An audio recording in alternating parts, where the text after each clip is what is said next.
इंशाल्लाह ताला अगर आप ये काम स्टार्ट करते हैं ना, तो ये जो आपका 15-20 हज़ार 25 हज़ार रुपये नौकरी करते हैं ना, ये कुछ भी नहीं है। और आप खुद मालिक बनेंगे, अपनी मर्ज़ी से उठें, अपनी मर्ज़ी से जाएं, जिधर मर्ज़ी करें। तो 6 महीने बाद मुझे अच्छा जब रिस्पॉन्स आया ना, तो तब मैंने अल्हम्दुलिल्लाह फिर 1 करोड़ रुपया डाला इसमें। ज़्यादातर जो बीमारी आती है ना इनको, वो गर्मियों में होती है। क्या होता है, वो लिक्विड थोड़ा सा भी ज़्यादा हो गया, मल्टीविटामिन वगैरह, तो आपके ब्लड को सबको लूज मोशन लग जाएंगे। मेरे साथ 2 दफ़ा ऐसे हो चुका है। इसमें आप जितना लगाएंगे उतना कमाएंगे। अगर बिजनेस करना है, प्रॉफिट लेना है, तो कम से कम 5 लाख रुपए से स्टार्ट करें, ताकि आपको अर्निंग अच्छी आ सकेगी। तो जिसका नाम है, जिसका ब्रांड है, फॉर एग्जांपल मैं आपको बताता हूँ, एक कोक की बोतल आप लेते हैं, किसी भी मार्केट से लेते हैं, 120 रुपए की होगी। वही कोक, वही 1.5 लीटर बोतल आप KFC में चल जाएं, उनसे पता करेंगे वो 400 रुपये की दे रहा है वो बोतल। तो उसको फीमेल दें जो उसको पसंद हो, ये नहीं कि उसके साथ फाइट हो रही है, जो उसको पसंद हो। और उसके बाद आप फार्मिंग में आए हैं, स्टार्ट किया है, कोशिश करें उसी के साथ आप व्हाट्सएप अपना ग्रुप बनाएं, फेसबुक चैनल बनाएं, यूट्यूब चैनल बनाएं। अपने बर्ड को डेली देखें, उनकी आइज़ देखें, उनके पाँव देखें, हर चीज़ देखें।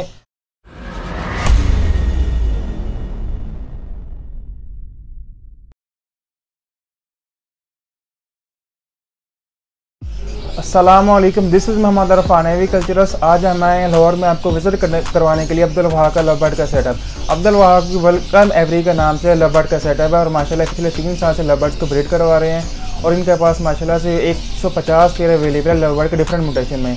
आए अब्दुल वहाब भाई से बात करते हैं, जानते हैं इनकी जर्नी के बारे में। अस्सलामुअलैकुम। वालेकुम अस्सलाम व रहमतुल्लाहि व बरकातहू। अब्दुल वहाब भाई कैसे हैं? अल्हम्दुलिल्लाह मैं ठीक ठाक, आप सुनाइए? अल्हम्दुलिल्लाह मैं भी ठीक ठाक। वहाँ भाई सबसे पहले अपने थोड़ा सा इंट्रोडक्शन करवा दें। जी, अमूमन अल्हम्दुलिल्लाह पूरे पाकिस्तान में जो लव बर्ड का काम करते हैं वो वेलकम एवरी को अब अल्हम्दुलिल्लाह हर बंदा जानता है। तो जैसे कि आप लोगों को पता है, मैं अपनी भी वीडियोस वगैरह बनाता हूँ वेलकम एवरी पे, और मैं हूँ अब्दुल वहाब। वहाँ भाई आपको सबसे पहले आइडिया कहाँ से आया लव बर्ड फार्मिंग का? ये मैं वैसे भी पहले भी 2-3 वीडियो में बता चुका हूँ। मैं बेसिक दुबई में होता था, तो दुबई में मैं जब ये कोरोना वायरस वगैरह आया ना, तो उन दिनों में मैंने इसके ऊपर रिसर्च की, शौक़ था मुझे। तो मैं उधर फारिग टाइम बैठ के ना, मैंने तकरीबन 8 महीने साल इसको रिसर्च किया लव बर्ड को अच्छी तरह से। उसके बाद फिर मैंने पाकिस्तान आके इसका स्टार्टअप किया। वहाँ भाई कब से कर रहे हैं लव बर्ड फार्मिंग? मुझे तकरीबन 3 साल हो गए हैं। आपने कितनी इन्वेस्टमेंट स्टार्ट किया था, कितने एरिया स्टार्ट किया था?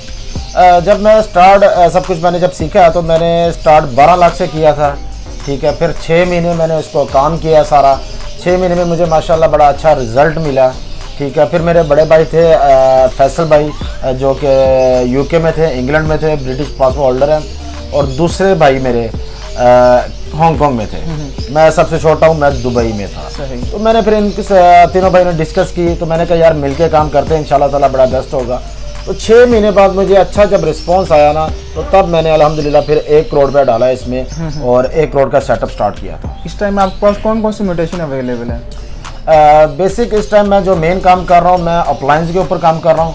अप्लायंस की मुकम्मल वैरायटी है, उसके साथ ही डाइल्यूट है, डाइल्यूट अप्लायंस है, उसकी भी मुकम्मल वैरायटी है अल्हम्दुलिल्लाह। और इसी के साथ पेल फेलो और पेल फेलो अप्लायंस के ऊपर भी मैं वर्किंग कर रहा हूँ। उसके अलावा कुछ चंद पेड़ हैं मेरे क्रीमिनो या क्रीमिनो अप्लाइन के ऊपर, उनकी भी वर्किंग कर रहा हूँ। वहाँ भाई अपने पहले शो किया था, डायरेक्ट बिजनेस पे आप आए थे? नहीं, मैंने डायरेक्ट पहले दिन से ही मैंने सोचा था कि मैंने इसका बिज़नेस करना है। शौक़ करने के लिए बचपन से शौक़ थे, सारा कुछ था, लेकिन अब जब मैंने इसको स्टार्ट किया, पहले दिन से मेरा ज़हन था कि मैंने बिज़नेस करना है। वहाँ भाई इम्यूनिटी की बात कीजिए तो लव बर्ड की इम्यूनिटी कैसी है? अल्हम्दुलिल्लाह बेहतर है, लेकिन जो बड़े बर्ड होती है उनकी तो माशाल्लाह बहुत ज़बरदस्त होती है। इनका भी इम्यून सिस्टम आप बेस्ट कर सकते हैं अगर आपकी डाइट अच्छी है, तो इनका इम्यून सिस्टम भी बेहतर हो जाता है। और भी अगर अर्निंग की बात करें तो हम एक पेड़ से कितनी अर्निंग कर सकते हैं? देखिए, ये सीधी सी बात है, इसमें आप जितना लगाएंगे उतना कमाएंगे। अगर आप लगाते हैं 10,000 वाला पेड़, आप समझें कि साल बाद जब वो अडल्ट होगा वो 10,000 रुपये देगा। और अगर आप 10 लाख का लगाते हैं, वो 10 लाख रुपए एक पेड़ भी देगा। उसी हिसाब जितने पैसे लगाएंगे उतनी प्रॉफिट आएगी आपको। वाह भाई, लव बर्ड साल में कितनी दफ़ा ब्रीड करते हैं? जो कुदरती तौर पे जो अल्लाह ने सिस्टम बनाया हुआ है ना इनका, 3 दफ़ा ये कुदरती तौर पे अंडे बच्चे देते हैं। और अगर हम जब फोस्टर पेयर यूज़ करते हैं तो आप 5 से 6 दफ़ा भी इनसे अंडे बच्चे ले सकते हैं। और एक लक्ष्य में कितने बच्चे देते हैं ये? एक क्लच में वही बात आ जाती है कि अगर इनका इम्यून सिस्टम वगैरह सारा बेस्ट है तो ये इजीली 5 से 6 अंडे इजीली हर बर्ड देता है। और लव बर्ड का बच्चा कितनी देर में सेल्फ हो जाता है? तकरीबन 2.5 से 3 महीने में जो लोग सेल्फ करते हैं ठीक हो गया। मेरा अल्हम्दुलिल्लाह वेलकम एवरी का जो चिक्स है ना 1 महीना 10 से 15 दिन के अंदर प्रॉपर सेल्फ होके माँ बाप से हम अलहदा कर देते हैं। वाह भाई, हर बिजनेस के 2 पहलू होते हैं, नुकसानात भी होते हैं, फ़ायदे भी होते हैं। लव बर्ड फार्मिंग में कुछ ना कुछ नुकसानात होंगे, तो उसके क्या नुकसानात हो सकते हैं? देखिए, इसमें नुकसानात का तब भी होगा कि जब आप इस बिज़नेस में आएंगे और इस बिज़नेस को आपको समझ नहीं आएगी। जब आप छोड़ेंगे इस बिज़नेस को तब आपको नुकसानात होंगे। अगर आप इसको कंटिन्यू रखते हैं इसमें नुकसानात कोई नहीं है, फ़ायदा ही है। देखिए, एक छोटी सी मैं बात बताता हूँ आपको। एक बर्ड अगर आपके पास 4 चिक्स भी दे और 4 क्लच दे तो 16 बच्चे बनते हैं। भाईजान उसमें से 6 भी मर जाएं, यही इशू होता है ना, यार डेड इन शेल हो गया, मर गया, ये हो गया, वो हो गया। 10 भी बच्चे बच जाएं तो भाईजान एक पेड़ से आपने 5 पेड़ बना लिए, और क्या नुकसान आता है इसमें। और वहाँ भाई ब्रीडिंग एज क्या है लव बर्ड की? देखिए जी, वैसे तो यहाँ पे माशाल्लाह बड़े ब्रीडर भी हैं। कुछ लोग कहते हैं जो असल में है वो है 1 साल का बर्ड आपका होना चाहिए, कुछ लोग कहते हैं 1.5 साल का होना चाहिए। लेकिन आपका बर्ड 8 महीने का अल्हम्दुलिल्लाह अडल्ट हो जाता है, ब्रीड करने के काबिल हो जाता है। और जो मैं इनको डाइट डालता हूँ अल्हम्दुलिल्लाह मेरे पास अभी भी कुछ ऐसे जोड़े लगे हुए हैं जो मेरे अपने होम ब्रीड है, वो 5-5 महीने के हैं और क्रॉस कर रहे हैं। वहाँ भाई एक न्यू बंदा स्टार्टअप लेना चाह रहा है, कितनी इन्वेस्टमेंट से ले, कितनी एरिया से ले वो? देखिए जी, इन्वेस्टमेंट अगर आप स्टार्ट बिल्कुल करना चाहते हैं तो वो तो बेसिक ग्रीन फिशर है, कॉमन लुटिनो है। अक्सर लोग वो कहते हैं कि यार हमारे पास पैसे हैं लेकिन हम कह रहे हैं यार नुकसान ना हो जाए, तो वो छोटे से स्टार्ट करते हैं। अगर आप मिनिमम स्टार्ट करना चाहते हैं 5-10 हज़ार से स्टार्ट कर सकते हैं। लेकिन मैं कहूँगा अगर आपने इसका बिजनेस करना है, प्रॉफिट लेना है, तो कम से कम 5 लाख रुपए से स्टार्ट करें ताकि आपको अर्निंग अच्छी आ सकेगी। और न्यू पर्सन ब्रीडर पे लेके कि पट्टे लेके रहे? देखिए जी, मैंने जब स्टार्ट किया था मैंने पट्टे लिए थे। पट्टे लेंगे सबसे बेस्ट है। वो बेस्ट क्यों है कि उसमें कोई भी अगर अल्लाह ना करे कोई फॉल्ट है, ना बेचने वाले को पता ना लेने वाले को पता है। देखिए, इसी तरह फॉर एग्जांपल मैं हूँ, मेरे पास 10 पेयर है, ठीक है। 10 में से 8 पेयर मेरे बड़ी अच्छी ब्रीड कर रहे हैं, 6-6 अंडे दे रहे हैं। और 2 पेयर मेरे ऐसे हैं जो कि ब्रीड अच्छी नहीं करते। चिक्स आते हैं तो उनको बालना नहीं आता है, ठीक है, वो चिक्स एक्सपायर हो जाते हैं, तो उनमें फॉल्ट है। अब मेरे पास कोई आता है कि भाई ब्रीडर पेयर दे दो, मैं कौन सा दूंगा? मैं 10 में से वो 2 वाले ब्रीडर पेयर पहले निकालूंगा, ठीक हो गया। इस तरह ब्रीडर पेयर में काफ़ी नुकसानात होते हैं और फ़ायदा नहीं होता। हाँ, मैं अपनी बात करूं तो मैंने काफ़ी ब्रीडर पेयर सेल आउट किए हैं। जब मैंने अपने आप को अपग्रेड करना होता है, अपग्रेडेशन में जाना होता है, तो मैं अपने पुराने ब्रीडर पेयर सेल करता हूं और गारंटी के साथ सेल करता हूं। अगर कोई फॉल्ट हुआ आप मुझे वापस कीजिएगा, आपको पूरी पेमेंट वापस मिलेगी। वहाँ भाई आपका माशाल्लाह 3 साल का एक्सपीरियंस हो चुका है कि नया बंदा स्टार्टअप लेता है तो आपके मुताबिक किन पॉइंट से जाके मार खा सकते हैं? देखिए जी, सबसे पहले तो मैं कहूँगा कि जी सबसे बड़ा टीचर कह लें, उस्ताद कह लें, यूट्यूब है आजकल के दौर में। उसमें आप वीडियोस वगैरह देखें, इंशाल्लाह ताला आपको हर चीज़ का पता चल जाएगा। देखिए, शुरू में क्या होता है, मेल का नहीं पता, फीमेल का नहीं पता, लोग आपको 2 मेल दे देंगे पेयर कह के, ठीक है। उसके बाद अडल्ट के चक्करों में पड़ेंगे तो लोग जो डिफ़ॉल्टेड पीस है उनके पास काफ़ी होता है। कोई स्टिक मास्टर है, ठीक है, वो स्टिक पे क्रॉस करते हैं, फीमेल के पास नहीं जाते। ऐसे लोग ब्रीडर करके निकालते हैं। फीमेल है जो 3 अंडों की रेशो है, ठीक है, वो उस तरह की फीमेल निकालेंगे तो उससे। और एक और चीज़ होती है कि आपको बर्ड की पहचान नहीं है कि बर्ड की मास्किंग क्या है, उसकी फैदर क्वालिटी क्या है, उसमें क्या क्या क्वालिटीज़ होनी चाहिए। अगर इन चीज़ों का आपको पता होगा तो फिर आप इजीली काम कर सकते हैं और इंशाल्लाह किसी किस्म के भी नुकसान से बचेंगे। वहाँ भाई आपने बताया है कि कुछ मेल स्टिक मास्टर होते हैं, तो उसका सोल्यूशन क्या आता है कि वो स्टिक का क्रॉस ना करे और फीमेल की तरफ अट्रैक्ट हो जाए? देखिए, उससे ये होता है 50% चांसेस होते हैं। ये भी मैं भाई ने काफ़ी अच्छा क्वेश्चन किया। 50% चांसेस होते हैं, ठीक है। सबसे बेहतर है कि उसकी स्टिक उतार दें। बास्टम स्टिक उतारते हैं तो जो उनका दाने वाला पानी वाला पोर्ट होता है वो उधर स्टार्ट हो जाता है, ठीक है। अगर उधर भी हम अगर कोशिश कर सकते हैं कि निकाल दें तो बेहतर है, लेकिन हम ज़्यादातर निकाल नहीं सकते। और उसको फीमेल दें जो उसको पसंद हो, ये नहीं कि उसके साथ फाइट हो रही है, जो उसको पसंद हो। और उसके बाद आप उसको एक्स्ट्रा हीटअप करने के लिए जो हीट के लिए चीज़ें यूज़ होती हैं उसको एक्स्ट्रा हीट करें तो इंशाल्लाह ताला वो क्रॉस भी करेगा और बेहतर भी हो जाएगा। 50% चांसेस है और कुछ बर्ड नहीं होते। और वहाँ भाई प्रॉपर ब्रीडिंग के लिए क्या क्या रिक्वायरमेंट्स होनी चाहिए आपके पास? अब ब्रीडिंग के लिए देखिए सबसे बेहतर तो है ये कि आपके जो बर्ड्स हैं वो प्रॉपर अडल्ट होने चाहिए। नंबर 2, डीएनए के साथ। डीएनए के बगैर हाथ लगाकर मैं भी बता सकता हूँ, ठीक है, उसका बैठने का स्टाइल, उसका हेड का स्टाइल, ये काफ़ी चीज़ें होती हैं, लेकिन आप 100% रिजल्ट नहीं बता सकते, ठीक है। इसका सबसे बड़ा सलूशन यही है कि आपने डीएनए कराना। बल्कि मेरे पास ये पड़े होंगे, ये भी मैं दिखा देता हूँ, इस तरह के ये आप देख सकते हैं, ये सब मेरे पास माशाल्लाह डीएनए है। जितने भी मैं अपने कस्टमर को पेयर देता हूँ विद डीएनए के साथ देता हूँ। तो यही बेस्ट है कि आपने अपने बर्ड का डीएनए कराएं, नहीं तो आप 6 महीने साल इसी चक्कर में बैठे रहेंगे, यार मेल फीमेल अंडे नहीं आ रहे। वहाँ भाई अगर सेल की बात करूँ तो आजकल न्यू फैंसर को बड़ा मसला आ रहा है सेल परचेज करने में। क्या आपके मुताबिक लव बर्ड इजीली सेल हो जाते हैं? देखिए अल्हम्दुलिल्लाह इजीली सेल हो जाते हैं। इसमें भी 2-3 कैटेगरी आ जाती है। देखिए सबसे पहले तो आप अपने आप को एक ब्रांड बनाएं, ठीक है, अच्छे इंफॉर्मेशन दें, अच्छी चीज़ बताएं और कस्टमर को, फैंसियर को आपको फ़ायदा देंगे। अब क्या होता है जो जिसका नाम है, जिसका ब्रांड है, फॉर एग्जांपल मैं आपको बताता हूँ, एक कोक की बोतल आप लेते हैं, किसी भी मार्केट से लेते हैं, 120 रुपये की होगी, वही कोक, वही 1.5 लीटर बोतल आप KFC में चल जाएं, उनसे पता करेंगे वो 400 रुपये की दे रहा है वो बोतल। वजह क्या है?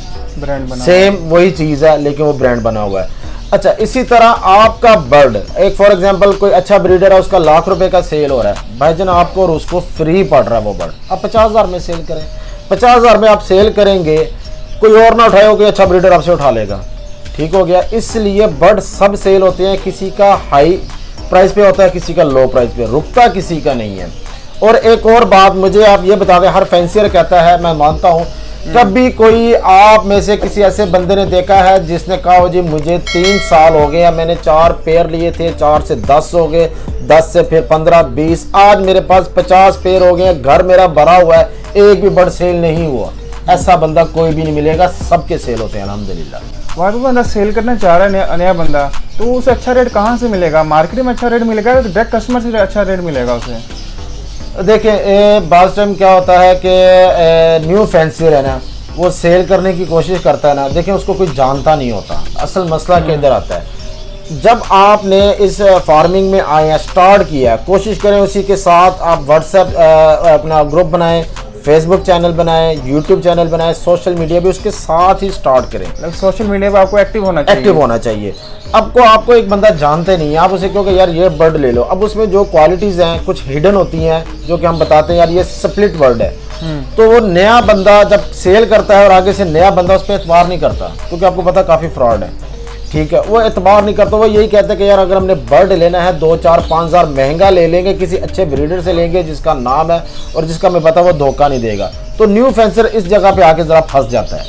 तो इसका देखें, अब मैं हूँ, अगर मैं किसी को बर्ड दे रहा हूँ तो कल को जो मेरे से बर्ड लेता है वो आगे सेल करे, अगर सेल नहीं होता तो कम से कम मेरा हक बनता है कि मैं उसका साथ दूं, उसके बर्ड बिकवाऊं, चाहे मैं खुद खरीदूं या उसके बर्ड, उसके और कोई बंदा मेरे पास आता है तो उसके बर्ड निकलने चाहिए। ये नहीं होना चाहिए कि मैंने आज बर्ड दे दिया, उसके बाद अस्सलाम वालेकुम वो फ़ोन करता रहे, मैं फ़ोन ना उठाऊँ, वो मैसेज करे, मैं कहूँ जी मैंने बर्ड नहीं लेने, ये गलत चीज़ है। एक नया बंदा बर्ड्स परचेज करने जा रहा है ब्रीडिंग के लिए, तो उसमें कौन कौन से साइन देखे कि ये बर्ड मेरे एक्यूरेट है मेरे सेटअप के लिए? सबसे पहले तो कोशिश करें कि बर्ड वो वाले लगाएं जो इस टाइम टॉप पे चल रहे हैं। बाकी हर बंदे की अपनी जेब का हिसाब होता है। देखिए जितना सस्ता बर्ड होगा उतना वो आम होगा और हर बंदे के पास होगा, जितना महंगा होगा, ठीक है, यूनिक होगा, अच्छा बर्ड होगा, उतने लोगों के पास कम होगा, ठीक है। अब सस्ता बर्ड समझे 100 बंदों के पास है, अब आपने बर्ड लेना है, आपके पास 100 ऑप्शन हैं, आप उसके पास जा सकते हो, उसके पास जा सकते हो। और नॉर्मल बर्ड लेना ना, आप अपने शहर से क्या अपने मोहल्ले से बाहर नहीं निकलेंगे, आप यार ये इस दुकान से ले लो, वो भाई से ले लो। जितना ही अच्छा बर्ड होगा और मार्केट में कम होगा बर्ड, अब वो 100 में से समझे 5 बंदों के पास होगा। अब पाकिस्तान में जिस बंदे ने खरीदना उनके पास सिर्फ 5 ऑप्शन है, वो 5 ऑप्शनों में से भी वो सिलेक्ट करके उसका यानी कि 5 बंदों के बर्ड बिक रहे होंगे, और उसके लिए चाहे उसको कराची जाना पड़े, पेशावर जाना पड़े, लाहौर आना पड़े, जिधर भी जाना पड़े, उस बर्ड के लिए जाएगा वो। मतलब कि हमेशा ऑलवेज अच्छी हाई क्वालिटी की ब्रीडिंग करनी चाहिए। बिल्कुल बिल्कुल। हाँ भाई, आप फ्यूचर क्या देखते हैं लव बर्ड का? फ्यूचर जी अल्हम्दुलिल्लाह ये समझ लें कि पाकिस्तान में तकरीबन मेरे ख्याल से ये 20 साल से तकरीबन आलमोस्ट चलता आ रहा है। पहले ग्रीन फिशर आया, ब्लू फिशर आया, पार ब्लू भी किसी टाइम में समझ लें कि 2-2.5 लाख रुपए का पर पीस था, जो इस टाइम 20,000 रुपये का बिक रहा है। और अल्बाइनो को पाकिस्तान में आए हुए तकरीबन मेरे ख्याल से 8 से 10 साल हो गए हुए हैं। ये आज भी आपको ये बर्ड मार्केट में नहीं मिल रहा, ठीक है। इसी तरह क्यों कि ये रेड आई बर्ड है। इसी तरह अब इसके बाद पेल फेलो आ रहा है, ठीक है, मैं रेड आई की बात कर रहा हूँ। इसी में डन फेलो आ रहा है। तो ये माशाल्लाह काफ़ी देर चलेंगे और हर साल आप कोशिश करें, अपग्रेडेशन करेंगे ना, अपग्रेड होंगे तो आपको एक तो मार्केट में आपका नाम भी बनेगा और अच्छे बर्ड आते जाएंगे और आगे आगे आपका काम चलता जाएगा। और माशाल्लाह इसका काफ़ी लंबा फ्यूचर है। वहाँ भाई डाइट का दे रहे हैं अपने बर्ड्स को आप? डाइट के लिहाज से मैं बताना चाहूँगा कि जब स्टार्ट मैंने किया था, मैंने काफ़ी महंगी कॉस्टली मैंने मेडिसिन यूज़ की हैं, ठीक है। काफ़ी इस तरह की मैंने हर चीज़ की है, ठीक है। और शुरू में जब मैंने स्टार्ट किया था तो मुझे समझ नहीं आती थी, मैं काफ़ी लोगों को मैसेज भी करता था, कोई रिप्लाई करता ही नहीं था। बहरहाल मैंने वो मेडिसिन की, मैंने एक कुछ लिक्विड थे वो पानी में डालें। अब उसका क्या होता है, वो लिक्विड थोड़ा सा भी ज़्यादा हो गया, मल्टीविटामिन वगैरह, तो आपके बर्ड को सबको लूज मोशन लग जाएंगे। मेरे साथ 2 दफ़ा ऐसे हो चुका है। फिर उसके बाद हमने करते करते ना तकरीबन 1.5-2 साल हो गए, मैंने अपना ऑर्गेनिक फार्मूला बनाया है, जो कि अल्हम्दुलिल्लाह काफ़ी अच्छी सेल है। और सब जो वेलकम एवरी को जानता है वो अल्हम्दुलिल्लाह हमारा जो ऑर्गेनिक फार्मूला उसको भी जानते हैं। मतलब कि आप अपना खुद का फार्मूला इस्तेमाल कर रहे हैं, अल्हम्दुलिल्लाह, आर्टिफिशियल नहीं यूज कर रहे हैं? नहीं नहीं नहीं नहीं नहीं नहीं, ये जैसे कि आप भाइयों सबको पता है, ठीक है। अच्छा, एक तो ये चीज़ मैं आपको दिखाता हूँ, इसमें आप देखेंगे ये आपको सारे ये प्रॉन्स नज़र आ रहे हैं, बिल्कुल ठीक हो गए। ये प्रॉन्स है, मील वॉर्म्स है। अच्छा, इसका अब फ़ायदा क्या है, एक तो हमने ये सॉफ्ट फूड के ऊपर देते हैं, ठीक है। ये देसी चीज़ है, जिसे हकीमी दवाई समझ लें आप, ठीक है। ये ज़्यादा भी हो जाए कम भी हो जाए इसका नुकसान नहीं है। कैल्शियम आ गई है, हर्ब्स आ गए हैं 18 से 20 किस्म के, मोरिंगा है यूएसए का, ठीक है। एग एंड बिस्किट ये भी इम्पोर्टेड है। और प्रॉन्स वगैरह, मील वॉर्म्स और क्रैब्स वगैरह, ये सारा हम प्रोटीन के तौर पे यूज़ करते हैं। बर्ड हीट यानी कि हीट के लिए बड़ा अच्छा रहता है। और उसके साथ ही ये हमारा D3 है, ये D3 है विद कैल्शियम विद मिनरल्स के साथ। इसके साथ क्या होता है कि आप देख सकते हैं मेरा ये पूरा कवर्ड एरिया है, धूप नहीं आती, तो ये धूप की कमी को पूरा करने के लिए ये बेस्ट है। और थर्ड पे ये आ जाती है मेरी ग्रिड आ जाती है। ये हमारे बड़े अच्छे दोस्त हैं आमिर भाई, हाउस ऑफ न्यूट्रिशन, इसकी ग्रिड। सिर्फ ये 3 चीज़ें मैं यूज़ करता हूँ और अल्हम्दुलिल्लाह मैं 5-5, 6-6 चिक्स इजीली आते हैं। इसके अलावा मैं कुछ और यूज़ नहीं करता। अगर वहाँ भाई ब्रीडिंग सीजन की बात करूँ तो लव बर्ड का ब्रीडिंग सीजन कब स्टार्ट होता है और कब एंड होता है इनका? देखें, आजकल बिल्कुल ये स्टार्टअप वाला ही सीन है। देखें, अगस्त में ऑलमोस्ट गुजर ही जाता है, सितंबर में हमने बेसिक देखना होता है जब हमारा 28 टेम्परेचर हो, ह्यूमिडिटी हमारी 50-60 के पास हो, तो ऐसे में हफ्ता हो जाए आपको। ये नहीं कि एक दिन बारिश हुई है, ह्यूमिडिटी ठीक हो गई है, टेम्परेचर ठीक हो गया, हमने बॉक्स लगा दिया, नहीं। सितंबर का मिड लगा ले या एंड लगा ले, वहाँ से हमारा सीज़न स्टार्ट होता है और फिर ये अप्रैल तक तकरीबन ऑलमोस्ट एक आधा महीना आगे पीछे कर लें। कुछ के अंडे लास्ट पे आते हैं, ऑलमोस्ट अप्रैल मई तक ख़त्म हो जाता है। और वहाँ पे ब्रीडिंग सीजन के लिए प्रिपरेशन क्या करनी चाहिए? देखिए, सबसे पहले तो आपने एक अच्छा बर्ड लेना है, ठीक है। उसके बाद जब आप छोटे होते से बर्ड लेंगे ना, जो चिक्स लेंगे, उसको आपने थोड़ा सा एवरी में छोड़ना है, उसकी फ्लाइट अच्छी होनी है, उसको आपने डाइट अच्छी देनी है। आपके पास आपको पता है कि यार इसको मैंने 6 महीने से अपने पास पाला हो, क्या डाइट खिलाई है इसको। अब हम क्या करते हैं, हमें नहीं पता होता, हम बाहर से जाते हैं, यार ये अडल्ट पीस मिल गया ले आओ। आपको नहीं पता उसकी 6 महीने उम्र है, साल है, उसने क्या खाया है, उसका इम्यून सिस्टम कैसा है, उसकी क्या क्वालिटी है, वो हमें कुछ नहीं पता। उसका आगे हम जब ब्रीड कराते हैं और जो हमने खुद अपना चिक्स पाला होता है, हमें पता है हमने इसको क्या क्या चीज़ें दी हैं, और ज़मीन आसमान का फ़र्क निकलता है। उनके अंडे का साइज़ का फ़र्क होता है, उनका जो चिक्स निकलने की रेशो उसमें काफ़ी फ़र्क आता है, और अंडे की रेशो में बहुत फ़र्क आता है। वहाँ भाई आपका माशाल्लाह से इंडोर सेटअप है, आप इसका इन्वायरमेंट कैसे मैनेज करते हैं? मेरे पास अल्हम्दुलिल्लाह ये 5 मरले का कवर्ड एरिया है और इसमें मेरे पास 2 AC लगे हुए हैं। और इसी तरह आप भी अभी बैठे हैं, इस टाइम आप देख सकते हैं मेरा 28.7 टेम्परेचर और 53 ह्यूमिडिटी है। गर्मियों में मैं AC ऑन रखता हूँ और ऐसे ही सर्दियों में मैंने इन्हीं का इन्वर्टर एसी है, इनको मैंने हीटर चला देना है। उसके अलावा मेरे पास 24 इंच के 2 एग्जॉस्ट लगे हुए हैं और एक पैड लगा हुआ है जो वेंटिलेशन के लिए मैं यूज़ करता हूँ। वहाँ पर इनफर्टिलिटी की बात करूँ तो इनफर्टिलिटी की क्या रीज़न होती है? देखिए, इनफर्टिलिटी के लिए ये होता है कि सबसे पहले ब्रीडर लेंगे तो उसमें ये फ़र्क आता है, क्योंकि जिनके पास इनफर्टिलिटी आती है तो वो वैसे ही बर्ड सेल कर देते हैं, उसमें आपको मुश्किल आ सकती है। दूसरा ये होता है कि आपके जो चिक्स हैं जिसकी एज अभी 6-7 महीने हुई है मेल की, वो हमने लगा दिया, तो फर्स्ट टाइम वो क्रॉस करता है ना, तो उसके अंडे पहला क्लच ऑलमोस्ट पहला क्लच इनफर्टाइल ही जाता है, क्योंकि मेल की पूरी एज नहीं हुई होती। ठीक हो गया। उसके अलावा और भी कुछ रीज़न होते हैं। वहाँ पे किस एज में मेल एक्यूरेट इनफर्टाइल अंडे करवाता है? बिल्कुल, अगर आपने एक्यूरेट सिस्टम चलना है तो कोशिश करें 10 से 12 महीने का मेल होना चाहिए। वहाँ पे इसके बाद अगर डिजीज़ की बात करूँ, कौन कौन सी मेन बीमारियाँ लव बर्ड्स में आती हैं? देखिए जी, ज़्यादातर जो बीमारी आती है ना, इनको वो गर्मियों में होती है। यही जो हम ये 3 महीने ब्रीड नहीं करते, ये जून, जुलाई, अगस्त हो गया, बेसिक कुछ ये भी इशू होता है। अच्छा, उसमें मेन है एक पॉक्स आता है जो कि दाने की तरह होता है। ठीक है, वो ख़तरनाक है। ठीक है, उससे बर्ड की डेथ भी हो सकती है। और इसी तरह एक आइज इन्फेक्शन आता है। ये मेन 2 बीमारी हैं जो कि बर्ड टू बर्ड चलती हैं। और इसमें कोशिश करना है आपने, जब भी बर्ड लेना है किसी अच्छी हैवरी से लें अच्छी हैवरी से लें। जब आप बाहर से बर्ड लेते हैं, आपको नहीं पता उसको कोई वायरस है क्या है, आपने एक बर्ड 2000 सस्ता मिल रहा वहाँ से उठा के घर ले आए और आपका पूरा शेड वो बर्बाद कर सकता है। और वहाँ पे मेडिसिन क्या क्या इस्तेमाल कर सकते हैं पॉक्स में और पॉक्स के लिए भी मेरे पास एक है मेडिसिन, मैंने अपने लोगों को बताया हुआ है, तो मैं इंशाल्लाह ताला वो भी आपको मैं तस्वीर भेज दूँगा, वो आप नीचे लगा दीजिएगा। ठीक है, आइज इन्फेक्शन के लिए बेस्ट तो यही है कि आपने ना इसको करना है बेटनासोलन। ठीक है, और उसमें कुछ डोबरा टैक्स आ जाता है, कुछ काफ़ी तेज़ हैं, वो हमने नहीं यूज़ करने। वो आप 5-6 दिन यूज़ करेंगे ना तो उनकी आइज़ ही ख़त्म कर देता है। और हमारी कोशिश ये होनी चाहिए कि बीमारी आए ही क्यों, बीमारी आने ना दे। अपना शेड साफ़ रखें, ट्रेज वगैरह साफ़ रखें, और बाहर से बर्ड कोई ऐसा ना लेकर आए तो इंशाल्लाह ताला कोई बीमारी नहीं आएगी। और नंबर 2, अपने बर्ड को डेली देखें, उनकी आइज़ देखें, उनके पाँव देखें, हर चीज़ देखें। आज आपको लगता है यार इसका मुझे लग रहा है थोड़ा सा आइज इन्फेक्शन है, पॉक्स का मसला है, ये 2-4 दिन में सही हो जाएगा। मसला किधर आता है, हम हफ्ता बर्ड देखते नहीं, दाना डाल दिया, पानी डाल दिया, कोई ऑफिस जा रहा है, कोई घर बैठा, कोई किधर। वो हफ्ते 10 दिन बाद जब बिल्कुल ही सीट में बर्ड आ जाता है, साइड पे बैठा होता है, यार ये उड़ नहीं रहा, इसको देखो यार इसकी तो आंखें खराब है, तब तक भाईजान वो 50% बर्ड आपका डेड हो चुका है।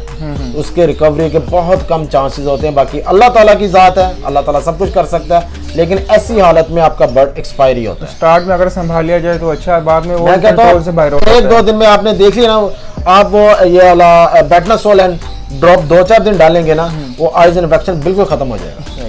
तो वहाँ पर आप क्वारंटाइन कितनी देर तक बर्ड्स को करते हैं? देखिए, जब आप अगर बाहर से बर्ड अगर आपको बहुत ही ज़रूरी है किसी भी मसले में, आपका मेल एक्सपायर हो गया, फीमेल एक्सपायर होगी, तो मजबूरी आपको लेना पड़ेगा। यहाँ तो पहले सबसे पहले कोशिश करें कि जहाँ से लेना वहाँ पे खुद जाएं, अगले के बर्ड देखें, अगले बंदे का आप पूरा सेटअप देखें, आया मुझे यहाँ से बर्ड लेना चाहिए कि नहीं चाहिए। फिर भी अगर आपने ले लिया है तो उसको मिनिमम 15 दिन और मैक्सिमम कहते हैं 1 महीना, आपने 15 से 20 दिन उसको क्वारंटाइन अपने शेड से दूर रखना है। तो इंशाल्लाह ताला 15-20 दिन के अंदर अगर वो बर्ड बिल्कुल सही है, उसके बाद अपने शेड में लेकर आए। तो वहाँ भाई वो डिवर्मिंग कौन सी इस्तेमाल कर रहे हैं? डिवर्मिंग मुझे काफ़ी लोगों ने भी पूछा था, मैंने पीछे भी रिसेंटली वीडियो भी बनाई थी। वेलकम एवरी ने डिवर्मिंग आज तक नहीं की है, मैंने आज तक डिवर्मिंग का समझे कि इतना ज़र्रा भी यूज़ नहीं किया। उसके लिए ये जो हाउस ऑफ न्यूट्रिशन ग्रिड है ना, इसमें काफ़ी फ़ायदे हैं। अच्छा, जब ये हम बर्ड्स को डालते हैं ना, एक तो उसका पोटा क्रॉप वो जाम नहीं होता, हाजमे के लिए अच्छा है, ठीक हो गया। और उसके बाद ये जो ग्रिड है ना, इसमें ऐसी चीज़ें डली हुई हैं कि बर्ड के पेट में कीड़ा पड़ता ही नहीं है, ठीक है। और अगर कीड़ा है ही नहीं है, ये पैदा ही नहीं होना देते, पैदा ही नहीं होने देता, तो ये इस लिहाज से बड़ा ज़बरदस्त है। अब हमारे शेड में 10 बर्ड हैं, समझे फॉर एग्जांपल 2 बर्ड के हैं पेट में, 8 बर्ड के है नहीं, हम ऐसे बस उसे मेडिसिन दे ही जा रहे हैं, बस इधर से सुना यार डिवर्मिंग करा दो, डिवर्मिंग करा दो। मैंने आज तक नहीं की, लेकिन जिसको सही लगता है मोस्ट वेलकम वो कराए। वहाँ भाई आपका माशाल्लाह 3 साल का एक्सपीरियंस है, आप एंड पे न्यू फेंसर को क्या एडवाइस देना चाहेंगे?